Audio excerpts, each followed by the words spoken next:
Os voy a interrumpir, que os veía ahí hablando, todos animados. Buenas tardes a todos, bienvenidos, bienvenidas. ¿Me escucháis bien, verdad? Espero que los que nos estéis siguiendo en diferido también. Hoy estamos una tarde más con otra de las ponencias dentro del ciclo Galaecia, la implantación romana en el noroeste peninsular, una visión arqueológica. Y hoy tenemos con nosotros a César Llana, que nos va a hablar de una introducción a la vitivinicultura en el noroeste de la península ibérica.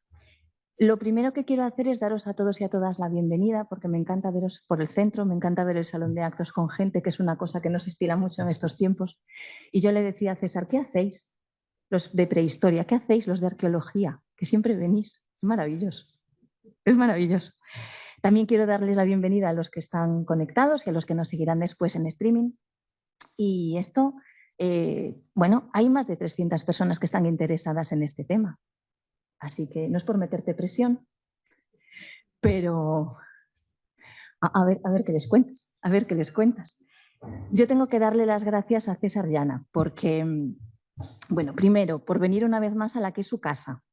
Tú sabes que esta es tu casa, él es muy UNED, pero es que él además es muy UNED Coruña. Así que él ha sembrado muchas semillitas aquí, semillitas que hoy veo, y algunos de sus alumnos se lo acaban de decir ahora, ¿no? Tus alumnos te saludan. Así que eso no es moco de pavo, permitidme la expresión, no es poco en estos tiempos que corren. César es y ha sido muchas cosas. Él ha sido tutor de este centro durante más de 15 años, del 2001 al 2017. Él fue coordinador de extensión universitaria. Organizó y desarrolló uno de los ciclos de extensión universitaria más recordados en este centro, que fue el Encontro Patrimonio, que nos tuvo durante 2 años recorriendo joyas patrimoniales por Galicia y descubriendo muchas cosas y sembrando muchas vocaciones que hoy están fructificando. Y él es que sabe sembrar. Sabe sembrar. Supongo que hablar de vitivinicultura también, pero sembrar sabe mucho, de eso sabe mucho. Yo creo que con un par de trozos de ánfora y unas pepitas de uva hoy va a hacer magia, que es lo que suele hacer él. Él sabe hacer magia. Curricularmente, ¿qué os puedo decir? Bueno, pues él es doctor por la USC en Historia y en Prehistoria. Ha sido director del Museo Etnológico de Ribadavia, actualmente es director del Museo Arqueológico Provincial de Ourense, es autor de diversas publicaciones y es un apasionado de la prehistoria, es un apasionado de lo que hace. Es docente nato, de vocación, lo es, aunque él es súper, ya veis, ¿no? Lo hace todo como sin querer. Pero es que yo he sido testigo, como en sus tutorías, y fuera de sus tutorías, organizaba con el alumnado una salida aparentemente simplemente académica, pero de ahí salía mucho más que lo académico, salían vínculos que hoy están aquí. Así que no puedo más que darle las gracias por seguir sembrando y por seguir volviendo a casa. Muchas gracias, César. Bueno, pues muchas gracias, Ana, de verdad. Para mí es emocionante realmente estar aquí hoy. Hacía años que no venía. Ciertamente para mí esta casa es, sí, con permiso, mi casa. Gracias a las caras conocidas que están aquí. Muchas gracias. Bueno, no tengo palabras para agradecer al centro, a Ana, a María. Bueno, pues el tener la oportunidad de estar hoy aquí, hablar de un tema que, bueno, no es mi tema realmente, tengo que decirlo. Yo, mi relación con el mundo del vino empieza y termina simplemente porque, por circunstancias profesionales, me tengo que hacer cargo del Museo de Vino de Galicia durante unos años. Y mire usted, pues supongo que ha quedado una especie de pincelada, ¿no?, de barniz, que algo me permite hablar de esta cuestión, pero bueno, yo no soy un especialista, debo decirlo, y os daréis cuenta enseguida, ¿no? Bien, pues vamos a iniciar entonces el tema al que hemos venido aquí. Bueno, aquí os pongo, muchas gracias, aquí os pongo 4 referencias, bueno, 5, da igual, que son las que principalmente he utilizado para preparar esta charla y que, si alguien tiene interés en este ámbito, es a donde tiene que acudir. El autor clave en este caso es Teira Brión, Andrés Teira Brión, con estos 2 trabajos, Evidencias arqueológicas para una historia del consumo del vino en el noroeste, que publica él con su directora de tesis, Pepa Rey, de la Universidad de Santiago, y que es todo lo referente al cultivo de la vid que él pudo tratar en su tesis doctoral, que está justo al lado, la tesis doctoral suya, y que bueno, constituye un análisis de la agricultura en el noroeste. Y entre ellos la vid, el vino, claro. Y hay ese artículo específico que es el que está publicado en la revista Espal. Después, a nivel de la península ibérica, la autora de referencia es Yolanda Peña Cervantes, profesora de la UNED, por cierto, y que en ese trabajo que está ahí delante, bueno, tiene que ver con los lagares líticos y el uso del vino en el área ibérica, de la península ibérica, la cultura ibérica, ¿vale? Que es bueno, la primera que tiene lugar en la península ibérica, en relación con el vino, y ella es la que ha trabajado ese tema. No está aquí puesto, tiene un libro que publicó, yo creo que el año pasado, en la editorial Comares de Granada, que recopila todo lo que se conoce hoy día sobre lagares líticos. Creo que se llama así como Tornillos y Prensas o algo así. Pero bueno, Peña Cervantes, Comares 2023, no creo que tenga ninguna pérdida. Y después tenemos a nivel de Galicia a Arqueología do Viño, el trabajo que está ahí puesto. Realmente la primera publicación sobre lagares en Galicia la hace un sumiller de La Coruña, por cierto, Luis Padín, que tiene una guía que llama Las piedras que hacen vino, y que fue la primera vez que se da a conocer toda una serie de lagares líticos que hasta ese momento habían pasado desapercibidos, en particular en la zona de Oimbra. En Oimbra hay una concentración muy importante de lagares líticos, además de gran tamaño, que continúa en el área portuguesa, y bueno, pues ese trabajo, un grupo de unos arqueólogos, Víctor, Alberte y Eduardo, excavaron en el entorno de esos lagares, lamentablemente no sin resultado arqueológico alguno. Quiero decir, el problema de los lagares líticos es que, salvo excepciones, bueno, a día de hoy en Galicia, salvo uno, todos carecen de contexto y por tanto las cuestiones de la cronología son muy complicadas. Pero bueno, se intentó y esa publicación de la Diputación de Orense se lo recoge. Y O Viño na Lusitania es un trabajo desarrollado sobre una amplia zona de Portugal, entre el Coa y el norte del Duero, donde se recoge todas las evidencias de que se dispone hasta el momento de lagares, y como ellos tienen esa zona relativamente muy bien trabajada a nivel de prospección, conocen bastante bien las vías de comunicación, las vías romanas, el poblamiento romano, etcétera, y bueno, ellos suelen asignar cronológicamente todos estos lagares líticos que aparecen sin contexto a época romana.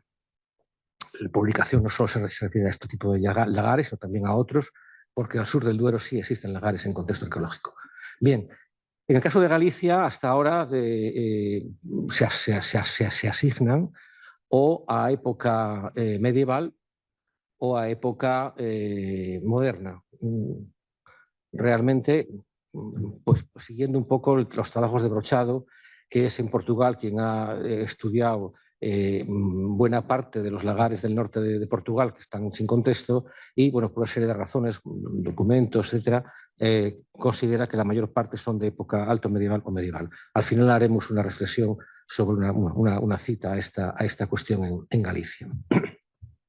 Bueno, hecha esta introducción, vamos a lo que veníamos, que es hablar de la vitivinicultura en el oeste.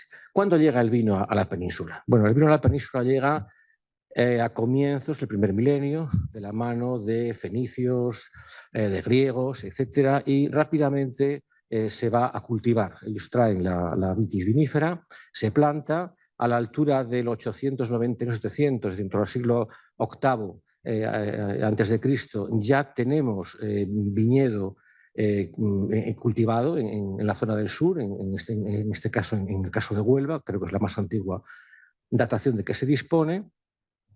El vino se va a extender con cierta rapidez por el área íbera de la península ibérica, por la cultura íbera, de los íberos, y bueno, pues va a plantear el problema de la vid cultivada, la vid silvestre. En la naturaleza, de forma natural, en la península existe la vid, ¿vale? La vid especie sin saber cuál, y la vid silvestre en toda la península, en el Pleistoceno, en el Holoceno, sin mayores problemas. Ahí tenemos un ejemplo, bueno, la diferencia entre una vid silvestre y una vid cultivada. En el mundo de la cultura íbera, con rapidez se va a incorporar a la vida cultural de este grupo. Evidentemente no estamos hablando de consumo de vino como hoy lo podemos pensar, ¿vale? Es un vino que se consume en contextos culturales, casi esencialmente, rituales en todo caso, y que no todo el mundo accede al vino, es un vino que va a acceder a una élite y que va a ser un contexto muy concreto, por lo general cultural. El trabajo de Peña Cervantes acerca de la península y sus lagares es una perfecta guía para conocer cómo era y lo que conocemos a través de la arqueología hoy día. ¿Cómo podemos conocer la llegada del viñedo, su cultivo, etcétera, a través de los restos materiales? Porque la arqueología trabaja con restos materiales. Si no los hay, tenemos un problema. Bueno, en primer lugar, con la cultura material, ¿vale? Es decir, hay una serie de elementos, como pueden ser las ánforas binarias, las cráteras utilizadas para la mezcla del vino, porque el vino se tomaba mezclado con agua, no se tomaba directamente el vino tal cual hoy se hace, el quilis, un tipo de copa para beber vino, que aparece con cierta facilidad en la península, en zonas donde se consume, donde se cultiva y zonas donde no se cultiva vino. La pregunta que hay que hacerse siempre a partir de los restos materiales de ese tipo de recipientes es si en el destino se utilizaban y en el caso de los contenedores si traían lo que se supone que traían, es decir, si es una ánfora binaria traía vino, si es una crátera se utiliza para tomar vino, si es un quilis se utiliza para beber vino. Bueno, luego haremos una alusión a esto, pero bueno, lo dejo ahí porque simplemente la presencia de no tiene por qué implicar necesariamente un consumo exactamente como se produciría en el lugar en el que estos elementos fueron ideados. Tenemos la carpología, la antracología, la paneología, es una serie de ciencias que acuden en nuestra ayuda. Acuden parcialmente. En el caso de las pepitas, ahí tenemos una vitis. La mayor parte de y los más antiguos, en el caso del noroeste, las más antiguas presencia que tenemos, o están carbonizadas o aparecen en ámbito acuático. Y esto altera la forma y hace que no sea siempre fácil distinguir. La antropología, los carbones. Bueno, ahí tenemos un ejemplo de un carbón, de una madera de vid que ha aparecido en un contexto habitacional. No podemos saber más. Era una vid cultivada, era una vid silvestre, era una excepción, se usaba habitualmente. El polen, bueno, el polen cuando se conserva sí podemos saberlo. Y bueno, en este caso he puesto una vitis silvestris porque, bueno, para recordar que la silvestre es macho y hembra, a diferencia de la que se acaba por selección cultivando, que es hermafrodita. Y el ADN. El ADN ha entrado últimamente en la investigación, como todos sabemos, con prehistoria, abriendo campos de conocimiento que hasta ahora nos resultaban absolutamente encerrados. No podíamos conocer muchas cosas que solo a través del ADN podemos empezar a conocer. De todas formas, el ADN está empezando a trabajarse. Por tanto, en este momento todavía no hay grandes avances. Sí puedo decir, por ejemplo, que yo conozca, no quiere decir que yo conozca todo, hasta donde yo sé, en Pontevedra, en el centro de Lourizán, del Consejo, hay una línea de investigación dedicada, bueno, habrá varias, pero una dedicada específicamente al tema de los vinos y, bueno, creo que se puede afirmar en este momento que, por ejemplo, el albariño es una especie gallega y que lo que aparece en Francia o en Alemania pues, es posterior y no vino de fuera, sino que esa especie es de aquí. En fin, es una forma de cómo el ADN nos permite avanzar en el conocimiento de ese tipo de relaciones. Esto es curioso, y esto es un paréntesis por decirlo, porque, por ejemplo, el trabajar con la vid es un problema, porque normalmente en la documentación, hasta época relativamente reciente, no se hace referencia al tipo de vid.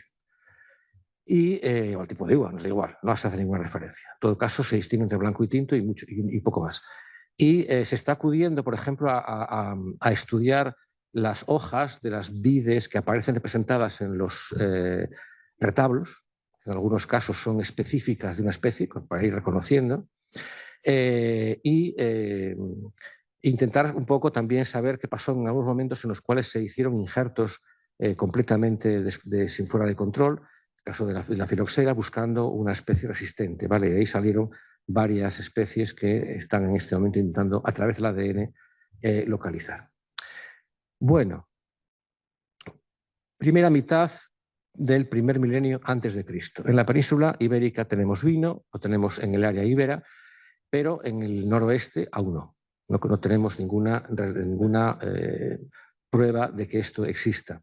Hay que esperar a la segunda mitad del primer milenio para que comience a llegar, o por lo menos para que esté claro que llega vino, ¿no? Que llega vino.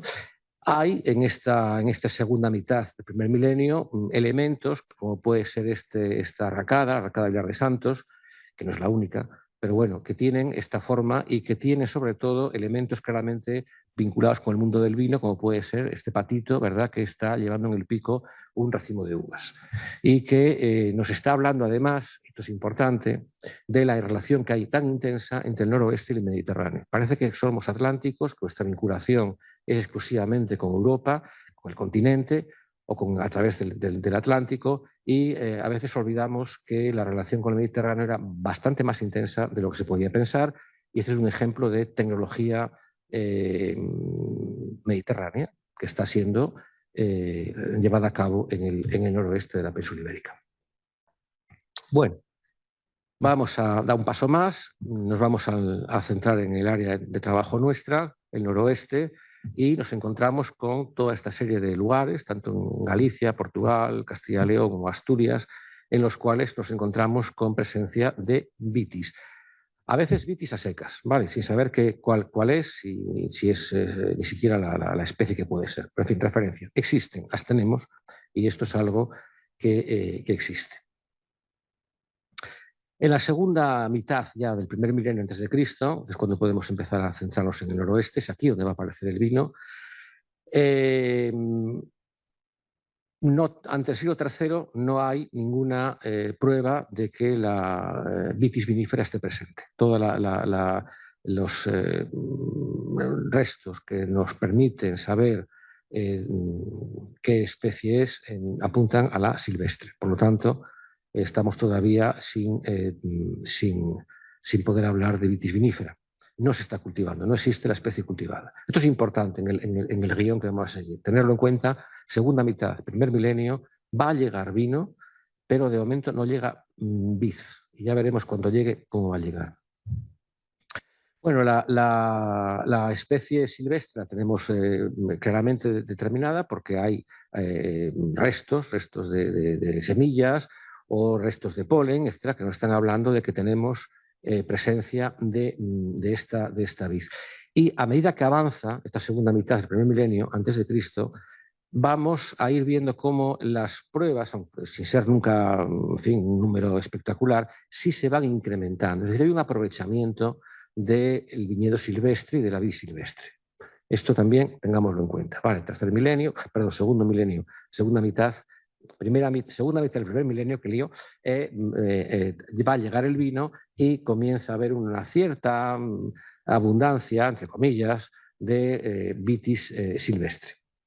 Teiga Brión, la persona que citamos al principio como una referencia básica para conocer la evolución de la agricultura en Galicia, y en concreto la del vino, la de la vid, es que introduce dos conceptos que hay que distinguir. Cultivar, que es una actividad, frente a domesticar, que es un estatus genético. Es decir, la domesticación conlleva la alteración genética de la planta, es una planta nueva, distinta, frente a cultivar. Yo puedo cultivar una vid silvestre y sigue siendo silvestre, y puedo utilizar sus frutos y siguen siendo uva silvestre, y no necesariamente el hecho de que aparentemente se esté utilizando cada vez más la vid, que estemos hablando de producción o de domesticación, pero sí podría haber algo de cultivo. Bueno, una de las maneras de saber si había o no había vino es analizando los restos del contenido de los recipientes cerámicos de almacenamiento y de cocina de la Edad del Hierro. En la segunda mitad del primer milenio estamos en la segunda Edad del Hierro, o la propia propiamente Edad del Hierro o cultura casteña, llamadlo como queráis, estamos ahí, para que nos ubiquemos. Bueno, pues ahí nos vamos a encontrar con que los análisis realizados hasta ahora no he detectado traza ninguna que sugieran la presencia de vino. Por lo tanto, bueno, no parece. Frente a ese consumo de vino, que sí empieza a aparecer por la presencia de estos recipientes, insisto, ánforas binarias que traerían vino, por la presencia de cráteras y de quilis que tienen que ver con el mundo del vino y que vamos a suponer que se utilizaban también aquí para lo mismo, para tomar vino. ¿Podría haber una producción de mosto a escala local muy limitada a partidas silvestres? Podría ser, no tenemos ninguna prueba. Y hay que también tener en cuenta que algunos restos de uvas, de pepitas, en algunos casos, pero son siempre muy pocas en yacimientos del hierro, ¿vale? Siempre muy poquitas, 2, 15, 8, 2, en fin, son números muy bajos siempre, no se puede hablar de una presencia. En algunos casos, como este ejemplo que se pone aquí, que además es, bueno, aparecen agujereadas, todas tienen un agujero, es decir, más bien parece que se utilizaban como un elemento de adorno, como algo de prestigio, como algo exótico, como algo no habitual y no como un elemento de consumo. En el caso del norte, en el noroeste no podemos decirlo, pero en el caso del sur, por ejemplo, en el ámbito más al sur de la península, había un consumo un cierto consumo importante de pasas y por tanto la presencia de pepitas en algunos casos tiene que ver más bien con pasas que no con la producción de vino. Bueno, vamos a esta segunda mitad del primer milenio, estamos ahí y vamos a ver qué pasa. Tenemos los elementos de la cultura material, ya nos hemos referido a ellos. En el momento de la conquista todos conocemos el comentario que Estrabón dice, es gente que no toma vino, que toma cerveza y que cuando tienen vino se lo consume rápidamente, etcétera, etcétera. Bien, la verdad o sea la mentira no es exactamente igual, ¿vale? Pero por lo menos es una primera vez que tenemos un texto escrito que habla de que en el noroeste, bueno, por lo menos de vez en cuando tomaban vino. Bueno, comienzan a aparecer restos de vid cultivada. ¿Dónde? Al sur del Duero. ¿Vale? Es una cuestión interesante porque luego vamos a decir por qué, pero en un primer momento los análisis polínicos que se realizan detectan que en el Valle del Duero se está cultivando vid, hay vitis vinífera, y que al norte no, cero. ¿Vale? De hecho, hace 10, 15 años, 20, hoy diríamos no hay ni una sola prueba de la presencia de vid en el noroeste durante época romana, ¿vale? O sea que hoy día vamos a decir todo lo contrario. Luego vamos a ver por qué. ¿Qué pasa con la carpología que no decide? ¿Vale? La mayor parte de las evidencias que tenemos de pepitas de esa época están alteradas, por lo que sea. Ahí, desde el punto de vista morfológico, distinguir una de la otra es muy complicado y por lo general nadie se moja. ¿Y qué pasa con el ADN? El ADN, a estas alturas, segunda mitad, primer milenio, nos está indicando que en el área de Portugal, en el sur de lo que sería la Galaequia, al sur del Duero y más al centro de Portugal, tenemos una mezcla de vid silvestre y de vid cultivada. ¿Vale? Esto es muy importante porque nos va a hablar, bueno, de cómo va llegando la vid al norte. No es simplemente que se traigan la vid cultivada y la planten, la vid domesticada y la planten, sino que van a hacer eso, pero también van a o domesticar plantas silvestres locales o hibridar, y por tanto de ahí la diversidad del tipo de viñas y de uvas y por tanto la riqueza de los tipos de vino, que en último extremo es lo que nos puede interesar. Y desde el punto de vista de la investigación actual, bueno, pues este es el panorama, ¿vale? Todo parece indicar hoy día a nivel de ADN y hasta donde, bueno, podemos hablar de otro tipo de pruebas, de resultados, que la vid que llega al noroeste, las primeras plantaciones de viñedo en el noroeste se hacen cruzando y hibridando la silvestre con la doméstica. Y esto es muy importante. Y diría algo más, ya lo adelanto ahora, además casi hoy por hoy, siempre y cuando lo que sabemos hoy, mañana puede cambiar, lo que sabemos hoy es que además los núcleos, las zonas nucleares de de las primeras plantaciones, de estos primeros experimentos de tener viñedo y de hacer vino, casi seguro. Al lado de esto, bueno, pues coincide con áreas de denominación de origen que tenemos hoy. ¿Vale? También es una cosa muy interesante.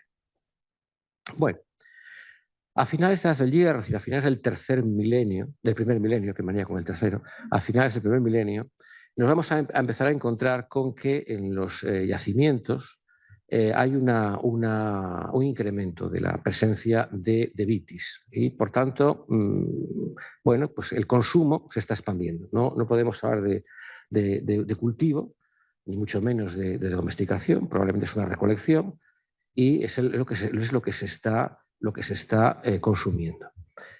Presencia de vitis en ámbitos antrópicos, lugares de habitación, que no necesariamente tienen por qué haber sido domesticadas.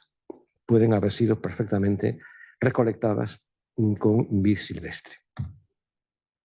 Bueno, hablábamos de que en la segunda mitad del primer milenio llegaban vinos al noroeste. Efectivamente tenemos ánforas binarias que se supone que transportaban vino. Tenemos cráteras que nos hablan de un elemento específicamente diseñado para la mezcla del vino. Los quilis. Y esto que está ahí abajo, no es, pero bueno, es la familia de una ánfora que aparece en la edición grande, que es la Magna Grecia, que es una excepción hoy por hoy.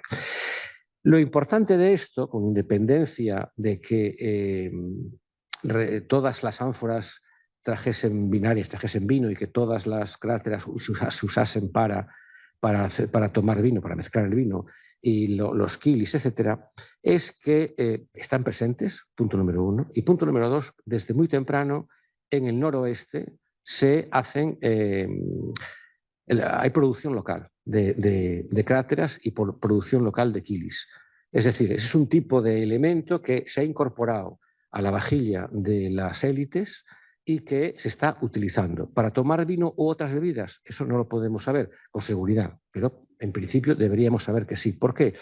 Bueno, probablemente dentro de lo que es la prueba material, porque lo que se está importando son unas formas de relación social de las élites que se relacionan entre sí, se autorreconocen a través de una serie de procesos, los simposios, etcétera, etcétera, y con una manera de tomar el vino perfectamente delimitada, pautada, quién, cuándo, cómo, de qué manera, insisto, siempre esa élite, pero bueno, el vino comienza el presente.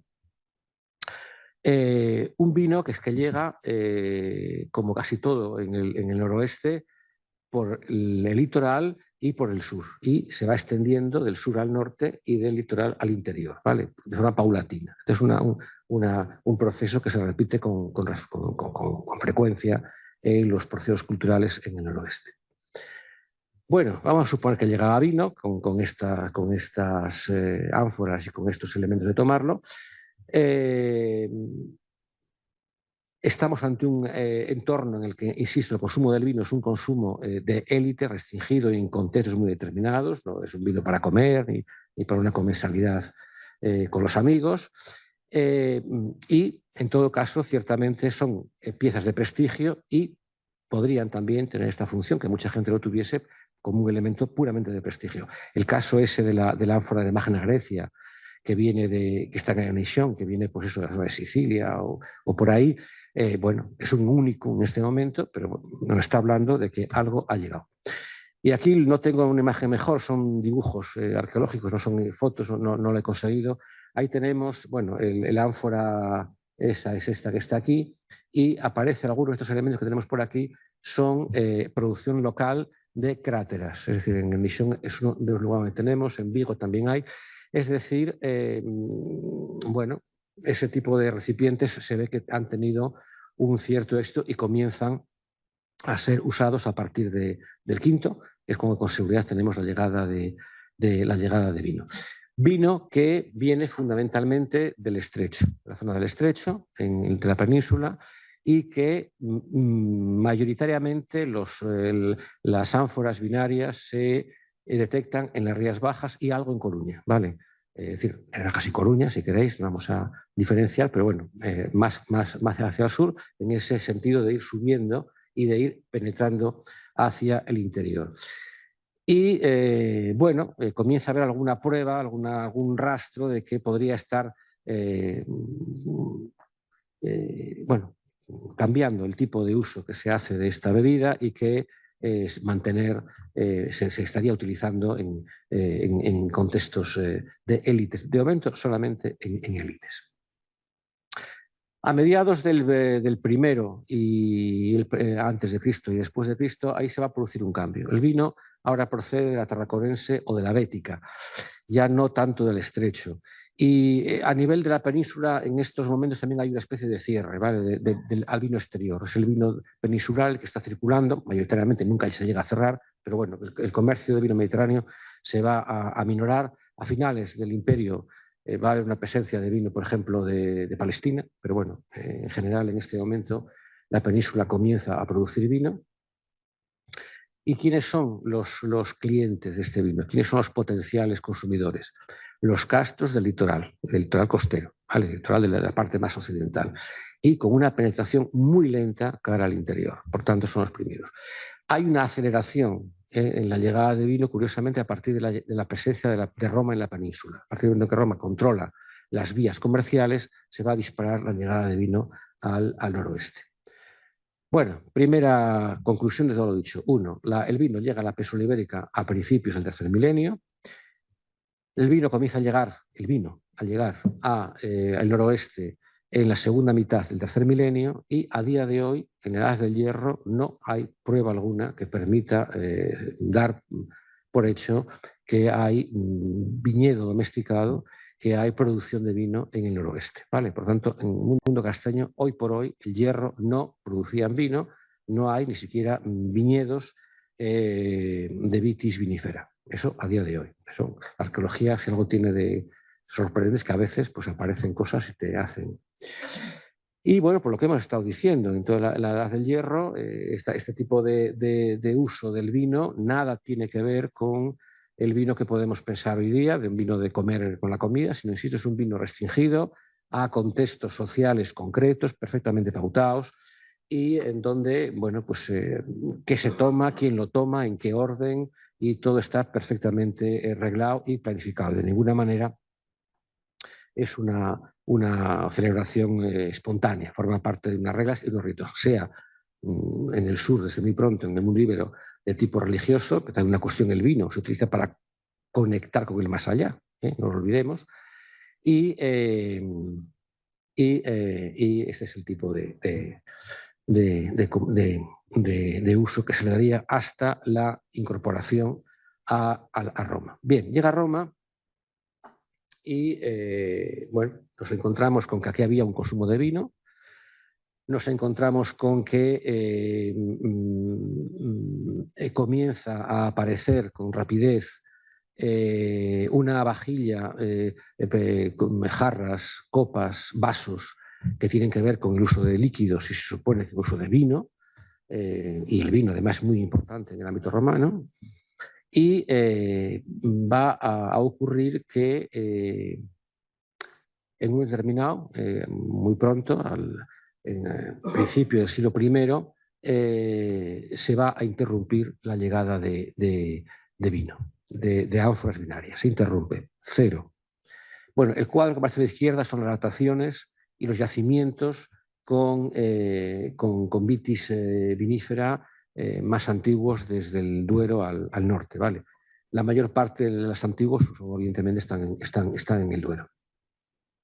Bueno, llega el vino, la llegada de vino en las ánforas binarias, se dispara, llega a mediados del siglo I aproximadamente y se interrumpe. Y se interrumpe justo cuando aparentemente las formas hay cambios en la comida, en la forma de comer, en la alimentación, en el consumo, y el vino formaría parte de la comida, de la comensalidad, de la comida con los amigos, la comida en las casas, es decir, se incorpora el vino a la mesa.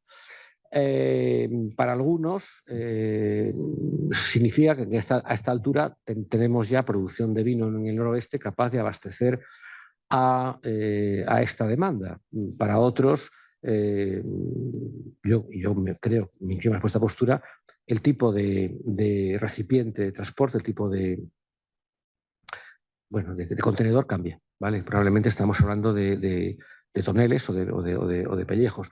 El ánfora es un elemento muy especializado y muy ideal, idóneo para el comercio marítimo y para poder almacenarlo en una playa, por ejemplo, pero transportarlo cara al interior, las cosas se complican, ¿vale? Por tanto, pienso que hay que pensar más en que han cambiado los modos.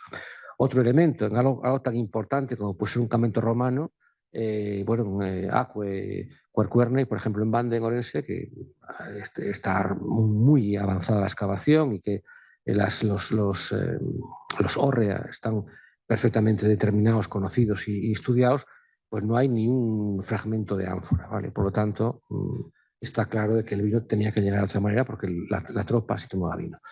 Bueno, ahí tenemos algunos ejemplos, ¿vale? De jarras o de vasos o de elementos que tienen que ver con el consumo de vino en mesa de época romana y que en Galicia ya a partir del 1 los tenemos. Bueno, pues que ya en el siglo I finales, en el siglo II con seguridad, en Galicia se produce vino. Este es el único lagar lítico en contexto arqueológico conocido al norte del Duero a día de hoy. Y está en Castrelo de Miño, en Astariz, y aparece en la bibliografía como Castro de Santa Lucía y no es un castro. Y esto es muy importante, es un hábitat abierto, una aldea más o menos grande, etcétera, de una serie de individuos que están trabajando en la extracción de mineral en los alrededores. ¿Y por qué digo que esto es importante? Bueno, porque curiosamente, hasta hace poco tiempo, si uno se leía las publicaciones sobre análisis polínico, concluían que en Galicia no existía producción, no había vitis vinífera en todo el Imperio Romano. ¿Vale? Lo que era sorprendente, porque no es que no hubiese vitis vinífera, es que no aparecía prácticamente ningún frutal, ninguna planta de fruta, que es algo que los romanos incorporan al noroeste. ¿Dónde empiezan a aparecer las pruebas más antiguas de la presencia de vitis vinífera en el noroeste y en Galicia muy concretamente? En los lugares de poblamiento de nueva planta que con la incorporación a Roma se empiezan a hacer. Es el caso del entorno de ciudades, es el caso del entorno de campamentos, o son precisamente en estos poblados que ahora se organizan de un nuevo modo y no en los castros. No es ahí donde a día de hoy ha aparecido ese tipo de elementos. Bien, es verdad que hay que tener en cuenta que la incorporación a la cultura romana no se va a hacer de golpe, sino que va a ser paulatina, e insisto, de sur a norte y de la costa al interior.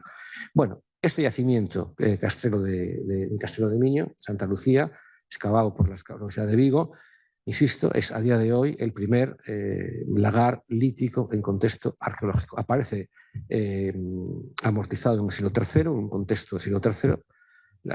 Las dataciones del carbono 14 andarían en torno a finales del 1, principios del 2, por tanto, en el 2 con seguridad. Y notemos esto, en el siglo II ya tenemos producción de vino qué curioso, en el Ribeiro, ¿vale? En una zona de producción de vino.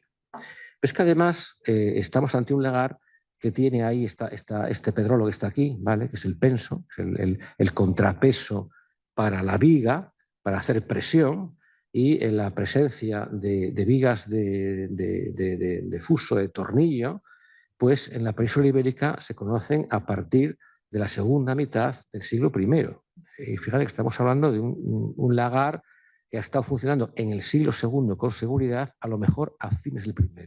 ¿Vale? Por lo tanto, todo va a ir encajando, todo parece que está encajando con este nuevo planteamiento de la llegada del cultivo de la vid asociado a este nuevo tipo de poblamientos en torno al siglo II, mediados, segunda mitad del siglo I, del sur al norte y del este al oeste, y de esa hibridación de la silvestre con la vinífera, ¿vale? Todo esto va de la mano. Bueno, pues tenemos esta presa que está datada en esta cronología y que estuvo activa hasta el del III. Esto fue excavado por un equipo que dirige el profesor Fermín Pérez Losada, de Vigo, y bueno, curiosamente ha pasado sin pena ni gloria cuando realmente deberíamos tirar cohetes de que por fin tenemos un lagar lítico en contexto y que hay una prueba material inequívoca de que se hacía vino en Galicia en el siglo II. Bueno, si revisamos los análisis polínicos no vinculados a yacimientos, sino un poco más en general y que, en fin, que forman parte de investigaciones que buscan otro tipo de cosas que no necesariamente el mundo que pueda interesar arqueología, las cosas hacía años que estaban de alguna manera apuntando. Este es un análisis polínico publicado en el 2008 del norte del Cantábrico, parte de Galicia, Asturias y Cantabria. Y aquí nos aparece la vitis, ¿vale? Ahí está. Hace 2000, el 2000 BP es la datación. Es decir, por ahí andaban. Teníamos y van llegando poco a poco y las pruebas se van... Bueno, esto vuelve sobre lo mismo, los diferentes momentos en que aparece la vitis, que es donde está por aquí, va para cada puntito, ¿vale? Y su cronología, en la que obviamente unas cantidades mínimas, ¿vale? Son referencias, de repente aparece, deja de aparecer. Bueno, vamos al cultivo de la vid. Para empezar, ya con Roma, siglo I, siglo II, nos vamos a encontrar con taxones de la vid que hasta ese momento en Galicia no estaban presentes, es decir, hay una diversificación. Y están juntas las variedades, la cultivada y la silvestre. Por lo tanto, esta hibridación cada vez está tomando más cuerpo. El ADN nos está diciendo que hay una hibridación. En el caso de Galicia aún no se ha probado esta hibridación, pero en la zona de Portuguesa sí. Por tanto, el camino yo creo que va por ahí y esa se explicaría, y es bueno, porque por un lado me traigo una vid de afuera, la injerto con la local, con lo cual la tengo una mucho más adaptada a las condiciones climáticas del lugar y además voy a tener una diversificación mucho mayor en cuanto a tipos y en cuanto al tipo de vino que voy a hacer. Se han datado algunas terrazas en algún trabajo que se ha estado haciendo por el Consejo también, en este caso por el INCIPIT de Santiago. Creo que ellos marcan dos momentos claves para la construcción de terrazas en zonas de vino, ¿vale? Uno en torno al siglo V y otro en torno al siglo VIII. Serían los dos momentos. Bueno, el quinto nos vendría muy bien, ¿vale? Porque estamos en este contexto de que el vino comienza a ser un elemento pues, que se está cultivando. Producción de vino con absoluta seguridad. Bueno, y aquí tenemos algunos ejemplos de esta presencia inequívoca de vino en el noroeste. Fonte Domillo, siglo I. Esto está a la altura de... bueno, donde hubo un autobús que se cayó por ahí, que murió mucha gente hace unos años, en el Duero, ¿vale? El yacimiento queda justo a la izquierda, está justo al sur del Duero, ¿vale? En la margen izquierda. No ha pasado. Es el más próximo que tenemos hasta Castrelo de Miño, ¿vale? No existe ningún otro lagar lítico en contexto romano, desde Fonte Domillo hasta Castrelo, en Castrelo de Miño en Astariz. Rumansil, siglo I después de Cristo, es una vila. Bueno, tenemos Astariz, siglo II, y eso que vemos a la derecha es Caldas de Reis. En Caldas de Reis, en Pontevedra, ha aparecido un cultivo de viñedo, los huecos, el negativo de la plantación, en un contexto del III o IV, ¿vale? Por tanto, ya comienza a ser algo perfectamente habitual y normal la presencia de viñedo en el noroeste. La vitis vinífera, aquí la tenemos, ¿vale? Esta simpática pepita que aparece ahí, y aquí de nuevo pues las huellas de la plantación de viñedo en la Rúa Ferrería, en Caldas de Reis, para ser exactos, en este contexto del III o IV. Este es un lugar que se produce vino, y existen, acompañan a lo que ha sido la documentación de este sitio, recipientes cerámicos cuyo contenido habla de que contuvieron vino, ¿vale? Fuese porque almacenaba, porque se enviaba la producción a un tercer lugar. Esta es otra. Normalmente la producción de vino en cantidad se suele registrar obviamente en proximidad de una demanda alta, pues de una ciudad, de una aglomeración, de una salida para el comercio, para una vía fluvial o marítima. Y comienzan a ser habituales noticias en la prensa como esta, ¿vale?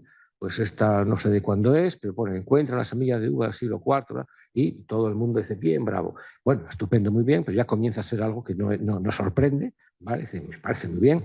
Y ¿esto quiere que producían vino? Hombre, no, pero bueno, estamos en el camino. Claro, estamos en Valdeorras, ¿no?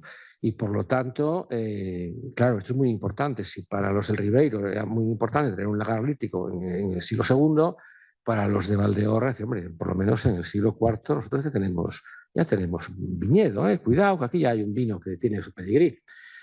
Y bueno, pues el arqueólogo en este caso, Carlos Tejerizo, bueno, pues lo avisa, ¿no? Dice, bueno, a ver, no quiere decir que hubiese viñedos como hoy, ni cosas por el estilo, pero bueno, en fin, vamos en el camino de que esto está apareciendo. Creo que este verano ha aparecido otra pepita en algún caso, en Lugo, la Ribera Sacra, que es la que falta en este momento por dar la campanada, pero bueno, de momento no la han hecho pública, vamos a esperar a que lo hagan. Bueno, pero hay más cosas, ¿no? Aparte de esta que empieza a haber viñedo, que hay vitis vinífera, que hay una vajilla para tomar vino, que hay una iconografía, ¿vale? Empiezan a aparecer cosas. San Clara de Bóveda, sea lo que sea, ¿vale? Hay teorías, pero en todo caso nadie duda que los racimos de uvas que aparecen ahí son de época romana, ¿vale? Aunque alguien pueda decir que otras pinturas pueden ser de otro momento, esa de ahí no la ha negado nunca nadie. Después tenemos su fragmento de mármol que está trabajado por todas sus caras, que procede de cerca de Allariz, de Añadoso, y que, bueno, entre otras cosas, lo que tiene es una crátera preciosa, ¿vale? Y una hoja de uva también estupenda, y un racimo. Y bueno, pues de nuevo la crátera, de nuevo la uva y esa hoja que algunos casi se atreven a decir casi qué tipo de vice es, bueno, un poco exagerado. Y bueno, pues toda serie de rituales y de gestualidades que se van a incorporar. Bien, luego tenemos otras cosas, ¿vale? Aquí hay dos, la tercera es un poco pero bueno, las primeras vamos a reflexionar. La presencia de una estatua dedicada a Dioniso y Ampelos en Valdeorras también, en el siglo II y siglo III, ¿es una prueba de que estamos ante un lugar donde se produce vino? El Dioniso y Ampelos está exclusivamente, el Dioniso en concreto, exclusivamente relacionado con el mundo que asociamos a lo dionisíaco, a lo báquico, a tomar vino, etc. Cuidado, porque el amigo Dioniso tiene también una función de psicopompo, ¿no? Aquí tenemos a esta inscripción del barco de Valdeorras, a Libero Patri. O tenemos la estela anterior, que no sé si la he puesto antes, bueno, no sé por qué está en cosas ahora esto, o no sé si viene después, no la pongo después. Esta que tenemos aquí, de nuevo aparece, esto es una estela para un difunto, y aparece Dioniso y aparece el difunto, perdón, el bueno del Dioniso con la crátera en la cabeza y con las uvas en la mano. Bueno, vale, no todo necesariamente tiene que apuntar a la misma dirección. Pero bueno, insisto, creo que al margen de la significación concreta de este tipo de representaciones, en época romana, en Galicia, hay viñedo, se cultiva viñedo, hay viñedo domesticado y se está produciendo vino. Y nos queda esta tercera estela, que aparece en Ciudadela, en convento romano, del siglo II, siglo III. Es un cenotafio, es un señor que se muere en el Miño, en el Valle del Miño, vino de nuevo, ¿vale? ¿Y qué tenemos ahí? Lo que tenemos ahí es, con claridad, un señor de pie, un señor que está de pie en el suelo y que tiene detrás un caballo. Y con una mano está cogiendo al caballo y con la otra, ahí ya hay opiniones, pero para algunos es un racimo de uvas. Y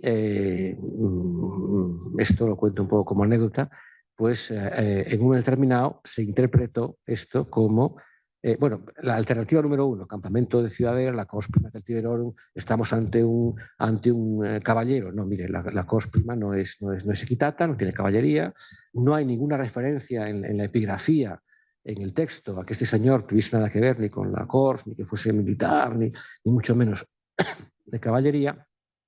Y por tanto, pues hay que buscar otra cosa. Ah, es que murió en el Miño. Y entonces Bouzabray dijo, era el primer comerciante de vino de Galicia, ¿vale? Que iba a buscar vino al Ribeiro y se murió allí. Bueno, esto es una anécdota, pero bueno, quiero decir que esto llama la atención sobre la explicación a veces de los contextos. Bueno, ¿qué tenemos a partir de la llegada de Roma? Pues nos encontramos con un consumo de vino ahora como un acto social, como un elemento, perdón, no como un acto social, sino como un elemento de sociabilidad, ¿vale? De comensalidad, de sociabilidad, de estar con los amigos. De hecho, fijaros en los museos cuánta tacita tiene el nombre del propietario, ¿vale? Algo querrá decir. El impulso inicial del cultivo del vino se produce a día de hoy, las pruebas nos remiten a los entornos de los nuevos tipos de asentamientos. Es decir, toda la analítica realizada en el mundo castreño, en el mundo del hierro, incluso en época romana, pero aún no incorporados a la cultura romana, no plenamente incorporados, o en el entorno, decían, no hay vid. Pero el entorno de ese tipo de sitios sí nos está diciendo, aquí es por donde está entrando el vino. Bueno, comienzan a aparecer evidencias de restos carpolóxicos por aquí y por allá, en mayor o menor cantidad, siempre igual así. Y tenemos el Miño-Sil a partir del siglo I, se produce vino, Rías Bajas a partir del III. El Albariño es muy noso, pero es un poco más tardío que el Sil o el Ribeiro, que en realidad saca el Ribeiro. ¿Qué le vamos a hacer? Bueno, y en esos mapas tenemos una serie de referencias a momentos diferentes con la presencia pues, de donde tenemos restos de vide, y el último, el F, nos remite a los lagares rupestres, que tenemos un poco más con colorines. Los azules están en Portugal, los rojos están en Galicia. Bueno, ¿qué pasa con los lagares rupestres del noroeste? Que desde hace unos años son uno de los elementos que todo el mundo encuentra. Pasamos de no saber de ninguno a que de repente raro es el año en el que no aparece alguno en algún sitio. Bueno, aquí tenemos uno. Este es de la zona de Rivadavia, pero podría ser de cualquier otro lugar. Veremos alguno más. Eso es lo que es un lagar lítico, ¿vale? Queda la zona donde se pondría la uva para pisar o para exprimir, como fuera, en un contexto en el que no hay nada. Cero, ¿vale? Por lo tanto, desde el punto de vista arqueológico no podemos asociar directamente a nada. Este es un lagar lítico muy parecido al anterior, también de la zona del Ribeiro. En este caso, la foto está aquí porque la hizo Xocas en los años 50 y nunca más se supo de ella. Este es otro lagar, fijaros, las fotos son del mismo sitio. El penso, de nuevo, el contrapeso, este que es otro tipo, y este que lo traje porque, bueno, la profesora Loira le encantará porque este es de Valdeorras y, por tanto, esta presencia de, por supuesto, romano en Valdeorras.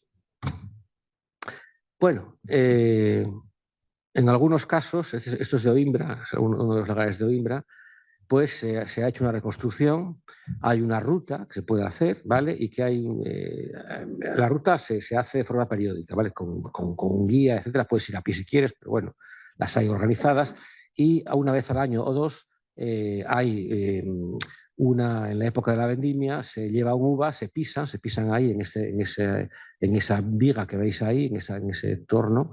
Esto se elimina, no está puesto siempre, se pone para pisar, y no se llega a hacer vino, simplemente se hace mosto. En el caso de Portugal, por ejemplo, en Valpasos, relativamente cerca a la frontera, se pisa y se hace vino. Ahí venden un vino de lagar de piedra. Bueno, mi nariz no ha sido capaz de distinguir nada.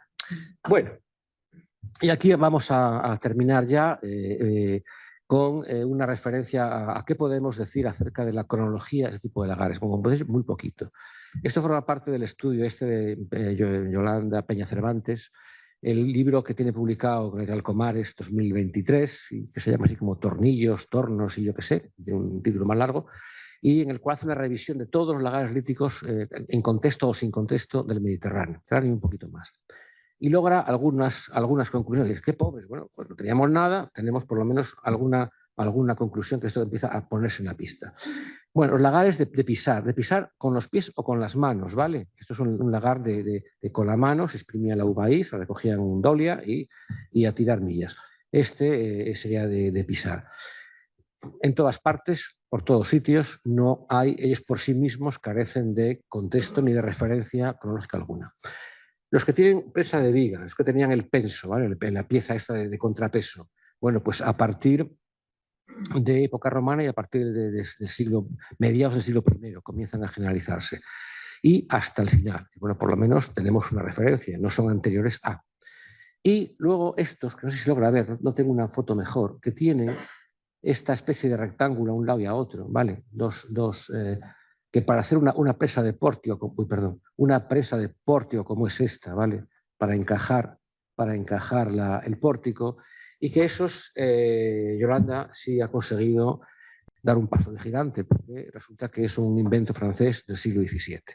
Y entonces, bueno, por lo menos ya una serie de lagares líticos se pueden sacar de la duda, y decimos en época moderna, sin lugar a dudas, ¿vale? Del XVII en adelante, que es cuando se inventa ese tipo de prensa. En el caso del Ribeiro, al menos en 2 núcleos donde aparecen varios lagares, se ha observado, pues, observación a ojo de buen cubero, sin más, la relación con Camino Real y la relación con, no muy lejos, un castillo roqueros, castillo de primera generación.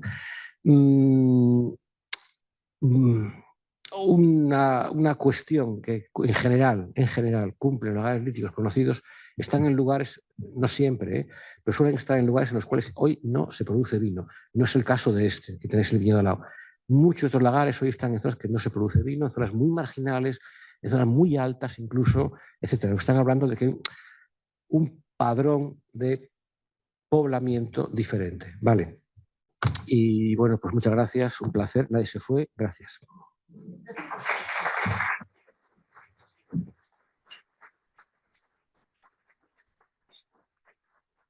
Si hay alguna pregunta o cuestión, pues estupendo. No hay cata, lo siento, al final.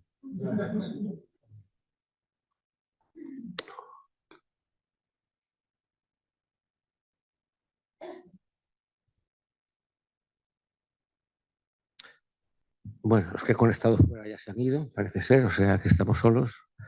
Bueno, pues muchísimas gracias. Oh, horror, segunda pregunta, dime. Vamos a salir del vino y del aceite, porque como estos lagares morfológicamente son muy similares y en muchos lugares pues no se sabe muy bien.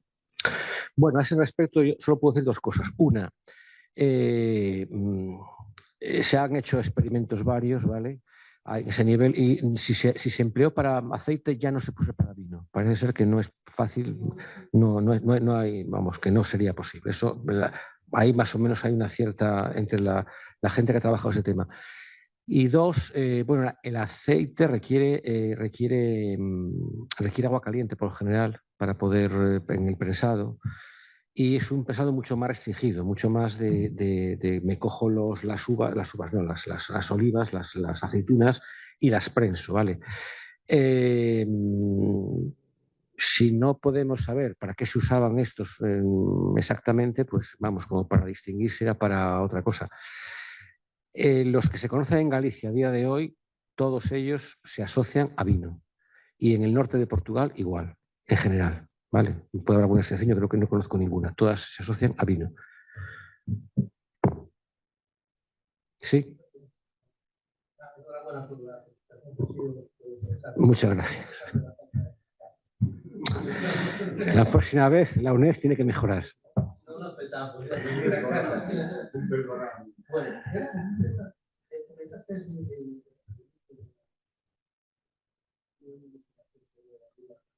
Sí, sí.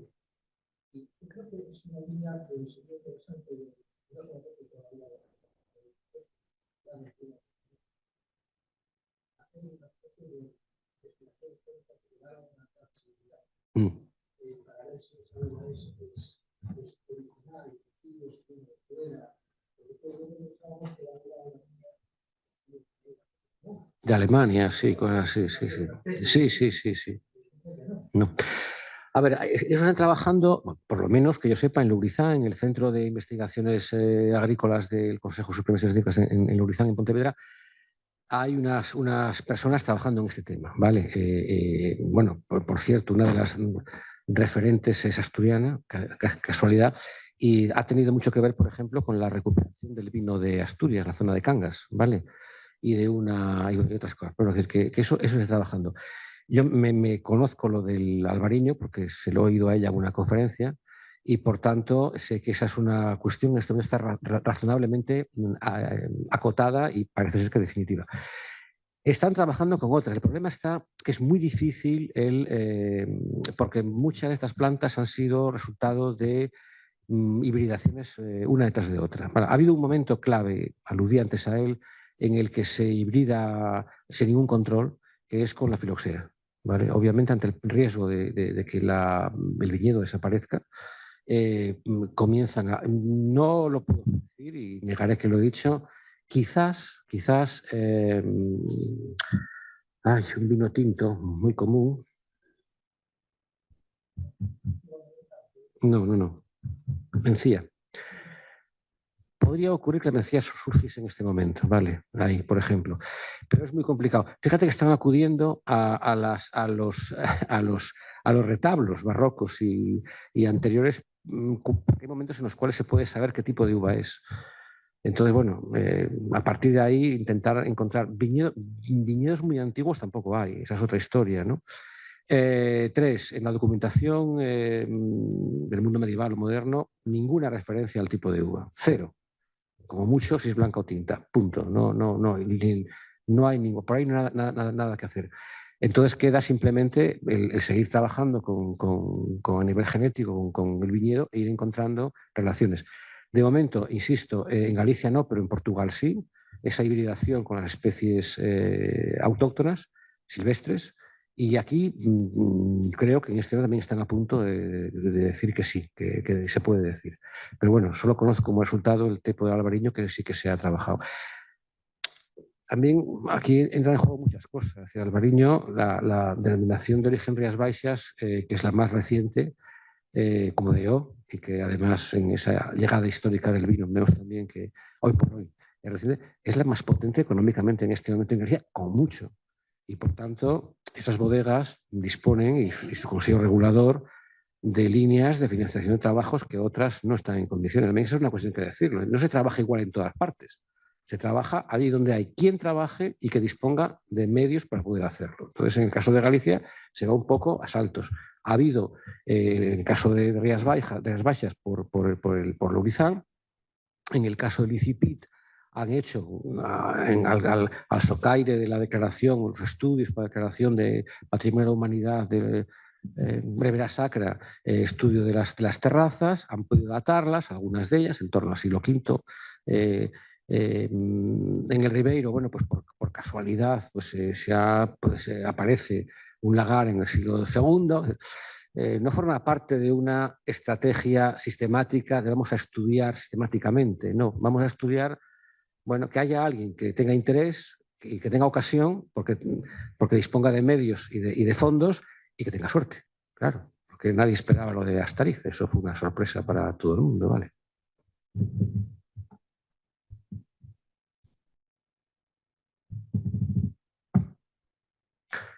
Pues muchas gracias.